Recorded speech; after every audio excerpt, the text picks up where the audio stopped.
प्यारे विद्यार्थियों, अज आपां तुहाडी पाठ पुस्तक विच दर्ज सुहाग देई देई वे वावला पढ़ांगे। पहले सुहाग चढ़ चुआरे सुत्तिया दे विच आपां पढ़िया कि मुटियार धी अपने बावल माँ चाचा ते चाची अगे अपने विआह लई तरला करदी है। ते दूजा सुहाग बेटी चन्नन दे ओले विच आपां पढ़िया कि धी अपने बाप नाल वार्तालाप करदी होई अपने होण वाले वर संबंधी अपने हाव भाव प्रगट करती है। ते अज आपां तीजा सुहाग देई देई वे वावला पढ़ांगे। इस विच मुटियार धी अपने बावल अगे बेनती करती है कि वो उसनूं एक चंगे वड्डे अते उच्चे खानदान दे विच विआहे। हुण आपां इस सुहाग गीत दे बोल सुनते हां। देई देई वे बावली उस करे जिथे सस बली प्रधान सौरा सरदारी होवे।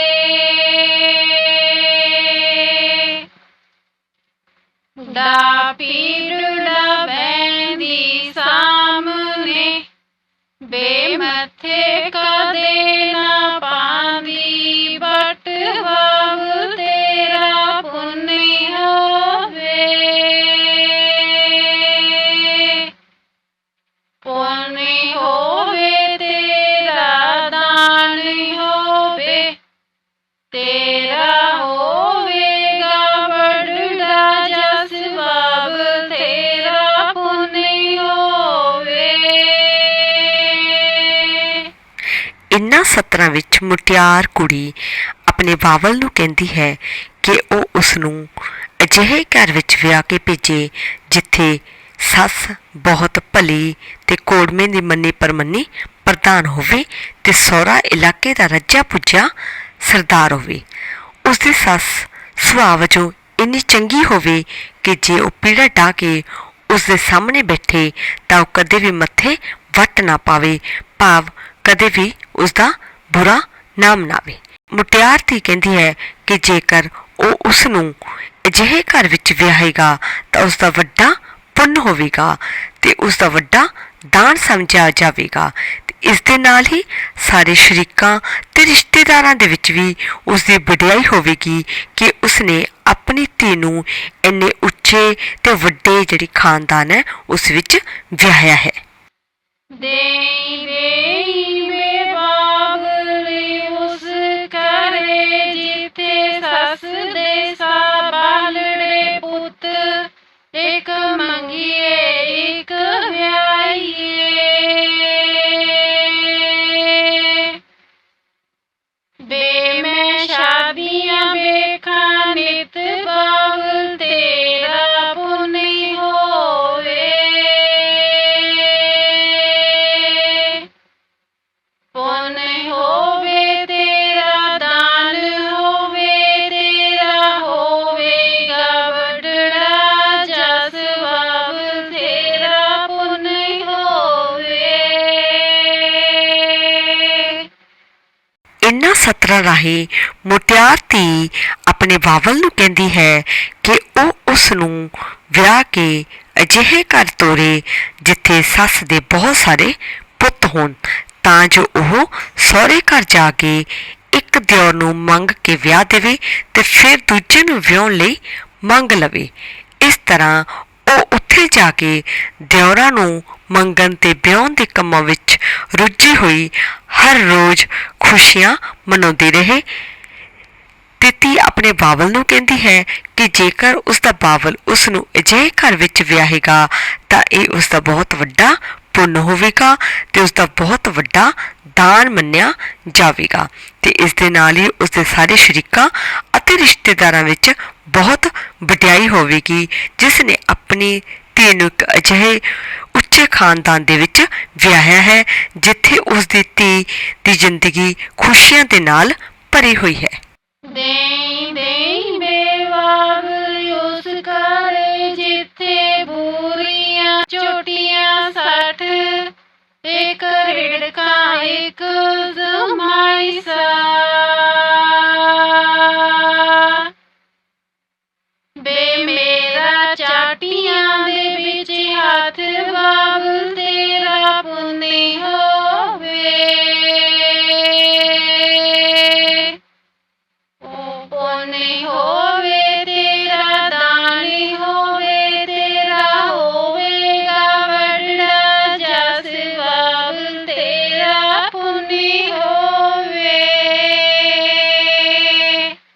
ਇਹਨਾਂ ਸਤਰਾਂ ਰਾਹੀਂ ਮੁਟਿਆਰ ਧੀ ਆਪਣੇ ਬਾਬਲ ਨੂੰ ਕਹਿੰਦੀ ਹੈ ਕਿ ਹੇ ਬਾਬਲ, ਉਹ ਉਸ ਨੂੰ ਉਸ ਘਰ ਵਿੱਚ ਵਿਆਹੇ ਜਿੱਥੇ ਦੁੱਧ ਦੇਣ ਵਾਲੀਆਂ 60-70 ਬੋਰੀਆਂ ਝੋਟੀਆਂ ਹੋਣ।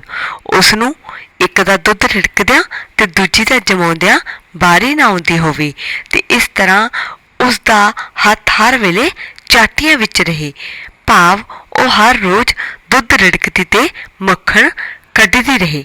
ਜੇਕਰ ਉਸ ਦਾ ਬਾਬਲ ਉਸ ਨੂੰ ਅਜਿਹੇ ਘਰ ਵਿੱਚ ਵਿਆਹੇਗਾ ਤਾਂ ਇਹ ਉਸ ਦਾ ਬਹੁਤ ਵੱਡਾ ਦਾਨ ਗਿਣਿਆ ਜਾਵੇਗਾ ਤੇ ਇਸ ਦਾ ਉਸ ਨੂੰ ਬਹੁਤ ਪੁੰਨ ਲੱਗੇਗਾ ਤੇ ਇਸ ਦੇ ਨਾਲ ਹੀ ਉਸ ਦੇ ਸਾਰੇ ਸ਼ਰੀਕੇ ਤੇ ਰਿਸ਼ਤੇਦਾਰਾਂ ਦੇ ਵਿੱਚ ਵਡਿਆਈ ਹੋਵੇਗੀ ਕਿ ਉਸ ਦੇ ਬਾਬਲ ਨੇ ਆਪਣੀ ਧੀ ਨੂੰ ਅਜਿਹੇ ਘਰ ਵਿੱਚ ਵਿਆਹਿਆ ਹੈ ਜਿੱਥੇ ਉਸ ਨੂੰ ਖਾਣ ਪੀਣ ਦੀ ਕੋਈ ਕਮੀ ਨਹੀਂ ਹੈ। ਦੇਈ ਦੇਈ ਬੇ ਬਾਬਲ ਉਸ ਘਰੇ ਜਿੱਥੇ ਦਰਜੀ ਸੀ ਬੈਠ, ਇੱਕ ਪਾਮਾ ਇੱਕ ਟੰਗਨੇ ਬੇ ਮੇਰਾ ਵਿੱਚ ਸੰਦੂਖਾਂ ਦੇ ਵਿੱਚ ਹੱਥ ਬਾਬਲ ਤੇਰਾ ਪੁੰਨੀ ਹੋਵੇ, ਪੁੰਨ ਹੋਵੇ ਤੇਰਾ ਦਾਣੇ ਹੋਵੇ, ਤੇਰਾ ਹੋਵੇਗਾ ਵੱਡੜਾ ਜਸ ਬਾਬਲ ਤੇਰਾ ਪੁੰਨ ਹੋਵੇ। ਇਨ੍ਹਾਂ ਸਤਰਾਂ ਰਾਹੀਂ ਮੁਟਿਆਰ ਧੀ ਆਪਣੇ ਬਾਬਲ ਨੂੰ ਕਹਿੰਦੀ ਹੈ ਕਿ ਉਹ ਉਸ ਨੂੰ ਵਿਆਹ ਕੇ ਅਜਿਹੇ ਘਰ ਤੋਰੇ ਜਿੱਥੇ ਦਰਜੀ ਹਰ ਸਮੇਂ ਪੱਟ ਭਾਵ ਰੇਸ਼ਮ ਦੇ ਕੱਪੜੇ ਸੀ ਕੇ ਤਿਆਰ ਕਰਦਾ ਰਹਿੰਦਾ ਹੋਵੇ। ਉਸ ਦਾ ਦਿਲ ਜੋ ਕਰੇ ਉਹ ਕੱਪੜਾ ਚੁੱਕ ਕੇ ਪਾਵੇ ਤੇ ਪਾਇਆ ਲਾ ਕੇ ਕਿੱਲੀ ਉੱਤੇ ਟੰਗ ਦੇਵੇ। ਇਸ ਤਰ੍ਹਾਂ ਹਰ ਸਮੇਂ ਕੱਪੜੇ ਕੱਢਣ ਤੇ ਸੰਭਾਲਣ ਲਈ ਉਸ ਦਾ ਹੱਥ ਸੰਦੂਕਾਂ ਦੇ ਵਿੱਚ ਹੀ ਰਹੇ। ਧੀ ਕਹਿੰਦੀ ਹੈ ਕਿ ਜੇਕਰ ਉਸ ਦਾ ਬਾਬਲ ਉਸ ਨੂੰ ਅਜਿਹੇ ਉੱਚੇ ਰੱਜੇ ਪੁੱਜੇ ਘਰ ਵਿੱਚ ਵਿਆਹੇਗਾ ਤਾਂ ਉਸ ਨੂੰ ਬਹੁਤ ਪੁੰਨ ਲੱਗੇਗਾ। ਇਹ ਉਸ ਦਾ ਵੱਡਾ ਦਾਨ ਹੋਵੇਗਾ। ਇਸ ਨਾਲ ਉਸ ਦੀ ਸਾਰੇ ਸ਼ਰੀਕੇ ਤੇ ਰਿਸ਼ਤੇਦਾਰਾਂ ਦੇ ਵਿੱਚ ਵਡਿਆਈ ਹੋਵੇਗੀ ਕਿ ਉਸ ਨੇ ਆਪਣੀ ਧੀ ਨੂੰ ਅਜਿਹੇ ਰੱਜੇ ਪੁੱਜੇ ਘਰ ਵਿੱਚ ਵਿਆਹਿਆ ਹੈ ਜਿੱਥੇ ਉਹ ਹਮੇਸ਼ਾ ਆਪਣੇ ਮਨ ਭਾਉਂਦੇ ਨਵੇਂ-ਨਵੇਂ ਤੇ ਕੀਮਤੀ ਕੱਪੜੇ ਪਾਉਂਦੀ ਹੈ। ਦੇਈ ਦੇਈ ਬੇ ਬਾਬਲਾ ਉਸ ਘਰੇ ਜਿੱਥੇ ਕਾੜ ਕੜੇ ਸੁਨਿਆਰ, ਇੱਕ ਪਾਮਾ ਦੂਜਾ ਡੱਬੜੇ ਬੇ ਮੇਰਾ ਡੱਬਿਆਂ ਦੇ ਵਿੱਚ ਹੱਥ ਬਾਬਲ ਤੇਰਾ ਪੁੰਨ ਹੋਵੇ, ਪੁੰਨ ਹੋਵੇ ਤੇਰਾ ਦਾਨ ਹੋਵੇ, ਤੇਰਾ ਹੋਵੇਗਾ ਵੱਡੜਾ ਜਸ ਬਾਬਲ ਤੇਰਾ ਪੁੰਨ ਹੋਵੇ। ਇਨ੍ਹਾਂ ਸਤਰਾਂ ਰਾਹੀਂ ਮੁਟਿਆਰ ਧੀ ਆਪਣੇ ਬਾਬਲ ਨੂੰ ਕਹਿੰਦੀ ਹੈ ਕਿ ਉਹ ਉਸ ਨੂੰ ਵਿਆਹ ਕੇ ਅਜਿਹੇ ਘਰ ਤੋਰੇ ਜਿੱਥੇ ਘਾੜ ਘੜੇ ਸੁਨਿਆਰ ਭਾਵ ਹਰ ਸਮੇਂ ਸੁਨਿਆਰਾ ਗਹਿਣੇ ਘੜਦਾ ਹੋਵੇ। ਉਹ ਮਰਜ਼ੀ ਦਾ ਗਹਿਣਾ ਚੁੱਕੇ ਤੇ ਪਾ ਲਵੇ ਤੇ ਪਾਇਆ ਹੋਇਆ ਗਹਿਣਾ ਲਾ ਕੇ ਡੱਬੇ ਵਿੱਚ ਸੰਭਾਲ ਦੇਵੇ। ਇਸ ਤਰ੍ਹਾਂ ਉਹ ਚਾਹੁੰਦੀ ਹੈ ਕਿ ਸਹੁਰੇ ਘਰ ਵਿੱਚ ਉਸ ਦਾ ਹੱਥ ਗਹਿਣਿਆਂ ਦੇ ਡੱਬੇ ਵਿੱਚ ਹੀ ਰਹੇ। ਤੇ ਧੀ ਕਹਿੰਦੀ ਹੈ ਕਿ ਜੇਕਰ ਉਸ ਦਾ ਬਾਬਲ ਉਸ ਨੂੰ ਅਜਿਹੇ ਉੱਚੇ ਰੱਜੇ ਪੁੱਜੇ ਘਰ ਵਿੱਚ ਵਿਆਹੇਗਾ ਤਾਂ ਉਸ ਦਾ ਬਹੁਤ ਵੱਡਾ ਪੁੰਨ ਹੋਵੇਗਾ। ਇਹ ਕੰਮ ਉਸ ਦੇ ਵੱਡੇ ਦਾਨਾਂ ਵਿੱਚ ਸ਼ਾਮਿਲ ਹੋਵੇਗਾ। ਇਸ ਨਾਲ ਉਸ ਦੇ ਸ਼ਰੀਕਾਂ ਤੇ ਰਿਸ਼ਤੇਦਾਰਾਂ ਦੇ ਵਿੱਚ ਬਹੁਤ ਵਡਿਆਈ ਹੋਵੇਗੀ ਕਿ ਉਸ ਨੇ ਆਪਣੀ ਧੀ ਨੂੰ ਇੱਕ ਰੱਜੇ ਪੁੱਜੇ ਉੱਚੇ ਖਾਨਦਾਨ ਦੇ ਵਿੱਚ ਵਿਆਹਿਆ ਹੋਇਆ ਹੈ ਜਿੱਥੇ ਉਸ ਦੀ ਧੀ ਨੂੰ ਗਹਿਣਿਆਂ ਦੀ ਕੋਈ ਕਮੀ ਨਹੀਂ ਹੈ। ਹੁਣ ਆਪਾਂ ਦੇਈ ਦੇਈ ਮੇ ਬਾਬਲਾ ਸੁਹਾਗ ਨਾਲ ਸੰਬੰਧਿਤ ਅਭਿਆਸ ਵਿੱਚ ਦਰਜ ਪ੍ਰਸ਼ਨ ਕਰਦੇ ਹਾਂ। ਇਹਦੇ ਨਾਲ ਸੰਬੰਧਿਤ ਆਪਣੇ ਕੋਲੇ ਪਹਿਲਾ ਪ੍ਰਸ਼ਨ ਹੈ ਤੇ ਅਭਿਆਸ ਦੇ ਵਿੱਚ 7ਵਾਂ ਪ੍ਰਸ਼ਨ ਹੈ। ਦੇਈ ਦੇਈ ਮੇ ਬਾਬਲਾ ਨਾਂ ਦੇ ਸੁਹਾਗ ਵਿੱਚ ਕੁੜੀ ਕਿਹੋ ਜਿਹਾ ਸੱਸ ਸਹੁਰਾ ਚਾਹੁੰਦੀ ਹੈ। ਤਾਂ ਆਪਾਂ ਪੜ੍ਹਿਆ ਸੁਹਾਗ ਦੇ ਵਿੱਚ ਜਿੱਥੇ ਸੱਸ ਭਲੀ ਪ੍ਰਧਾਨ ਸਹੁਰਾ ਸਰਦਾਰ ਹੋਵੇ, ਡਾ ਪੀੜਾ ਬਹਿੰਦੀ ਸਾਹਮਣੇ ਮੈਂ ਮੱਥੇ ਕਦੇ ਨਾ ਪਾਉਂਦੀ ਵੱਟ। ਤਾਂ ਕੁੜੀ ਕੀ ਚਾਹੁੰਦੀ ਹੈ ਕਿ ਉਹਦਾ ਸਹੁਰਾ ਰੱਜਿਆ ਪੁੱਜਾ ਇਲਾਕੇ ਦਾ ਸਰਦਾਰ ਹੋਵੇ, ਸੱਸ ਕੋੜਮੇ ਦੀ ਮੰਨੀ ਪਰਵੰਨੀ ਪ੍ਰਧਾਨ ਹੋਵੇ, ਦਾ ਪੀੜਾ ਬਹਿੰਦੀ ਸਾਹਮਣੇ ਕਦੇ ਨਾ ਪਾਉਂਦੀ ਵੱਟ। ਉਹ ਕਹਿੰਦੀ ਸ਼ਾਂਤ ਸੁਭਾਅ ਵਾਲੀ, ਈਰਖਾ ਰਹਿਤ ਹੋਵੇ। ਤੇ ਇਸ ਤੋਂ ਅੱਗੇ ਉਹ ਇਹ ਵੀ ਕਹਿੰਦੇ ਆ ਕਿ ਜਿੱਥੇ ਸੱਸ ਦੇ ਬਾਲੜੇ ਪੁੱਤ ਤਾਂ ਉਹ ਬਹੁਤੇ ਪੁੱਤਾਂ ਵਾਲੀ ਹੋਵੇ, ਇਹ ਕਾਮਨਾ ਉਹ ਕਰਦੀ ਹੈ। ਅਗਲਾ ਪ੍ਰਸ਼ਨ ਬਣਦਾ ਆਪਣੇ ਕੋਲ, ਦੇਈ ਦੇਈ ਵੇ ਬਾਬਲਾ ਨਾਂ ਦੇ ਸੁਹਾਗ ਵਿੱਚ ਕੁੜੀ ਦੀ ਖੁਸ਼ਹਾਲ ਘਰ ਬਾਰੇ ਕੀ ਕਲਪਨਾ ਹੈ? ਕੀ ਕਲਪਨਾ? ਕਹਿੰਦੀ ਉਹਦਾ ਸਹੁਰਾ ਘਰ ਰੱਜਿਆ ਪੁੱਜਿਆ ਤੇ ਖੁਸ਼ਹਾਲ ਹੋਵੇ। ਕਹਿੰਦੀ ਹੈ ਨਾ, ਦਈ ਦਈ ਵੇ ਬਾਬਲਾ ਉਸ ਘਰੇ ਜਿੱਥੇ ਬੂਰੀਆਂ ਝੋਟੀਆਂ 60, ਜਾਂ ਕਹਿੰਦੀ ਜਿੱਥੇ ਦਰਜੀ ਸੀਵੇ ਪੱਟ, ਜਿੱਥੇ ਘਾੜ ਘੜੇ ਸੁਨਿਆਰ। ਹਰ ਪੈਰੇ ਦੇ ਵਿੱਚ ਜ਼ਿਕਰ ਆਇਆ। ਤਾਂ ਉਹ ਕੀ ਕਹਿੰਦੇ ਆ ਕਿ ਉਸ ਘਰ ਵਿੱਚ ਉਹਦਾ ਬਾਬਲ ਨੂੰ ਵਿਆਹੇ ਜਿੱਥੇ 60-70 ਬੋਰੀਆਂ ਝੋਟੀਆਂ ਹੋਣ, ਜਿੱਥੇ ਘਰ ਵਿੱਚ ਬੈਠਾ ਦਰਜੀ ਲਗਾਤਾਰ ਰੇਸ਼ਮ ਦੇ ਕੱਪੜੇ ਸੀ ਕੇ ਤਿਆਰ ਕਰ ਰਿਹਾ ਹੋਵੇ ਤੇ ਸੁਨਿਆਰਾ ਘਰ ਵਿੱਚ ਲਗਾਤਾਰ ਬੈਠਾ ਗਹਿਣੇ ਕੱਢ ਰਿਹਾ ਹੋਵੇ। ਇਸ ਤਰ੍ਹਾਂ ਉਸ ਘਰ ਵਿੱਚ ਖੁਸ਼ੀਆਂ, ਖਾਣ ਪੀਣ, ਪਹਿਨਣ ਤੇ ਸ਼ਿੰਗਾਰ ਦੇ ਸਮਾਨ ਦੀ ਕੋਈ ਕਮੀ ਨਾ ਆਵੇ। ਅਗਲਾ ਪ੍ਰਸ਼ਨ ਜੋ ਆਪਣੇ ਕੋਲ ਹੈ, ਦੇਈ ਦੇਈ ਵੇ ਬਾਬਲਾ ਲੋਕ ਗੀਤ ਵਿੱਚ ਧੀ ਹੇਠ ਲਿਖੀ ਤੁਕ ਮੁੜ ਮੁੜ ਕਿਉਂ ਸੰਬੋਧਨ ਕਰਦੀ ਹੈ?